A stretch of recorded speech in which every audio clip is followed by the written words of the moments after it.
Hello traders, this is Blake Morrow and you are listening to the week ahead video for June 21st, 2020. Before I even get started, I would just want to wish a happy Father's Day to all of you fathers out there around the world. I know here in the United States we are celebrating Father's Day, and whether you are or not in your country, happy Father's Day to you. Keep fighting the good fight. I know us as dads, we we always have to try to fight the good fight. Anyway, just remember those kids that you have, you're number one in their world. All right, so let's actually before I even get started on what's happening this next week and what happened last week, I have to mention, if you haven't tried out ForexAnalytix, it's only $1 for 10 days. $1 for 10 days. So try it out, because it doesn't matter what version you're using. You could be using the premium version that has everything that we offer, or if you're using the light version, which you don't have some of the advanced technical analysis, you don't have the chat room, but you still get the mobile app, you still get all the basic technical analysis. And by the way, I do, throughout the course of the week, I do all the end of day basic technical analysis for ForexAnalytix, and I do a lot of the intraday stuff too, along with some of the other team members. So you could get my analysis throughout the course of the week, just with the basic, or excuse me, the light version. All right, so make sure you download the mobile app, because you do get the mobile app with either version or both versions. And remember, when you're trying out ForexAnalytix, you get to try out the premium version anyway. So come chat with us in the chat room. That's where we're at.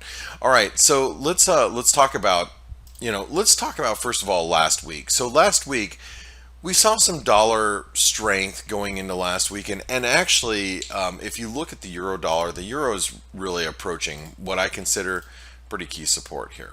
All right, this is a really big support zone at 111.50, and if you've been listening to me during the F.A.C.E webinars, or if you've been listening, actually even the week ahead video last week, I've been really wanting to pick up the euro dollar at the 38% retracement, which comes in right here now at 111.50. And you might be asking, well, why specifically there? So let's talk about that for a moment. And I'm going to delete a couple of things here just so you guys can see this. So if you don't know why the euro dollar actually stalled at resistance, it was 161% extension of this move, right? And it was a confluence of different areas, but I'm going to get rid of that right now. This is to make it easier for you to see. Now let's you see the Fibonacci, right? What I'm moving for you here. This is a 38% retracement from this low back in April. Right, but if you look at the last move, right, this where the move started, right here, okay, it's also a 50%.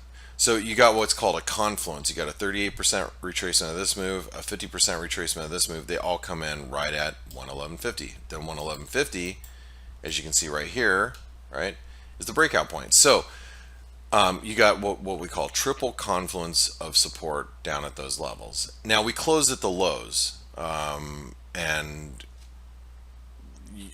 I would assume, based on the information that we have over the weekend thus far, especially about the COVID data, COVID is unfortunately ramping up in where I live, and of course, Arizona in the United States is making international headlines now, as we are nearing or surpassing, it depends on who you're reading, COVID cases in the pace that the hottest spot in the world, Brazil, right now is going at. So yeah, it's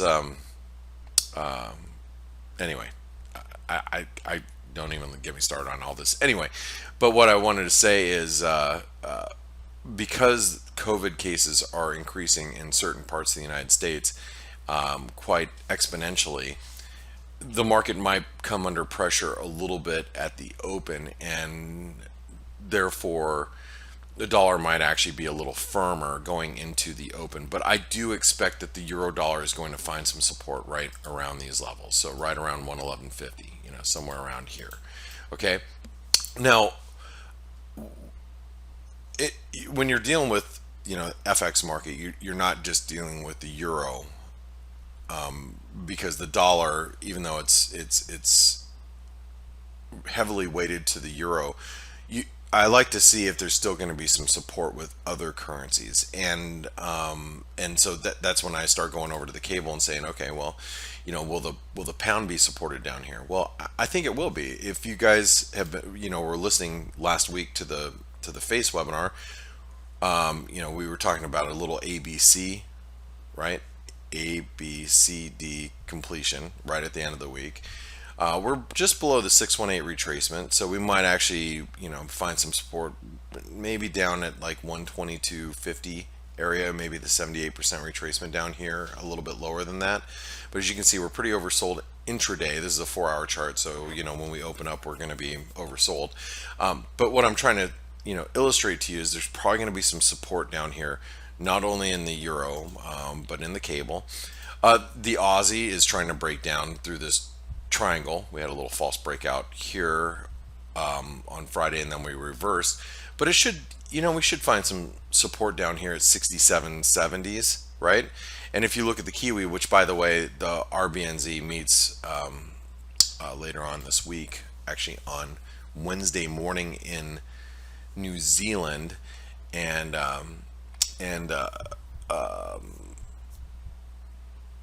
it'll be Tuesday night for those of us here in the United States and in Europe, whatnot. But anyway, what I'm just going to point out here is, yeah, the Kiwi is going to find a little bit of support here. And if you look at the dollar Canadian's got all sorts of resistance as we approach this 137 level. So even if we gap a little higher in the dollar Canadian, I'm just not expecting too much more dollar upside here yet. Okay. Now I give you the yet because equities really have to be under some pressure for the dollar to really gain some strength. So what I look at here, and this is a little bit messy, but the S&P came out of this ascending wedge. We found some support down here around the 2900 level, and I would assume while we hold above this support, the dollar's not going to gain too much strength. If we start breaking down below, the 2920s, and we start, cracking lower here towards 2800 this week, then I would expect the dollar to really start gaining strength against all major currencies, not just, if talking about the euro might actually break through that 111.50. I just don't think that's in the cards at this point. But that doesn't mean it won't happen. I'm just, giving you my personal opinion on where I'm seeing risk right now. But as I had mentioned earlier, COVID cases are increasing, and that's something that in certain spots of the United States, and that's something that we really have to pay very close attention. The dollar is still very much a risk on, risk off type of currency. The dollar is going to perform better when there are periods of risk aversion. And if stocks bounce, then you're going to get a little bit of dollar selling. And like I said, the dollar is near a lot of resistance against some of these major currencies. That means the euro's near support, the cable's probably range bound and in near support. So because of that, I don't think that the equity markets are really, they have a whole lot of downside at this, going into this week. Now that doesn't mean that equity markets aren't eventually going to go lower. And if you guys remember all of these week ahead videos, what I had anticipated is happening, but we did go a little further than I had expected originally. If you would have recalled from a couple of 4, 5, 6 weeks ago, I had expected the equity markets to end the summer somewhere around here, somewhere like mid-range. I actually didn't think we were going to break too far above the 200-day moving average. So we went a little farther than I had thought, but I thought there was going to be a little bit of a rally and eventually kind of pull back for the summer. It did look like we might make a run for all-time highs a couple of weeks ago, but with the election upcoming into this fall, with the the growing support of the Democratic nominee, and less support of the incumbent president right now in the United States, that might, feed into some of the rally that we've seen. We might see some selling. Obviously, COVID cases are starting to pick up, and the summer's not yielding the the weakness in the COVID numbers that a lot of experts were expecting. So, I believe that we're going to be making our way down towards the 20, maybe 2,800, 2,900, 2,700 level over the next several weeks before the November elections. But I don't necessarily believe that we're going down there this week, right? So, the equity markets may come under a little bit of pressure this week initially, but based on where the dollar's at, I'm not overly excited about a lot of risk aversion. However, there is one currency pair I believe we do need to talk about before I let you go today, is the US dollar Japanese yen, because the US dollar Japanese yen has been viewed as a risk appetite, risk aversion type of currency. I think it's lost a lot of that, those characteristics for the last several months. But that doesn't mean that near term we can't see the yen portray some of those characteristics of a risk on, risk off type of currency as it has in the past. So if you look at kind of how we've been analyzing the dollar yen in recent weeks, we had this inverted head and shoulder pattern. It played out, and we reversed, and now we've got like this bearish pennant, right? But what I'm looking at here is I'm not going to get excited about the dollar yen, about stronger yen, lower dollar yen, until this support right here is broken. So basically, we have to see, we have to see this like 106.50 level broken. And if that happens, I will then automatically start thinking, okay, equities might come down, the dollar might strengthen against the Aussie, the Kiwi, the euro, those types of things. And I think that we'll see more risk aversion if we break through 106.50. So this is kind of my trigger that I'll be watching. Because if that happens, then that does suggest to me that equities might actually be under a little bit of pressure as well. And so then at that point in time, I'll start, analyzing the markets appropriately according to that. Now there was one topic of conversation one of our traders had asked, and I thought I'd bring this up really quick regarding the Australian dollar and the New Zealand dollar. And the question really was, since Australia and New Zealand have done exceptionally well throughout COVID, at least thus far, how does that play into the Aussie and the Kiwi currency? And I think it's a great question, and it's up for debate. However, I think Australia and New Zealand's economy is going to be positively or negatively impacted more by global demand because of how rich they are in commodities, if you will, or they're really growth proxies, right? So if it looks increasingly sour for the global economy, I think that's going to affect the New Zealand and the Australian dollar in a negative fashion. Now, if it really looks like we're getting this bigger V-shaped recovery globally, where you see global GDP start to do better, and you see that and the U.S. can turn the corner higher, and the global economies tend to do better, then you're going to see the Australian and New Zealand dollars really outperform, because yes, I do think that their countries have done an exceptional job in handling the COVID epidemic at this point in time. So just remember, in good times, yeah, the Aussie and the Kiwi are going to do better, but in bad times, they're still going to have, it's still going to be negative for those particular currencies. And I hope that makes sense, because they are more dependent. Australia and New Zealand are more dependent on the growth of China, and that and because of their commodity rich countries, they are going to do, the currencies will do better in a positive growth environment globally rather than a negative growth environment globally. God, that's almost a tongue twister. Blah blah blah. All right.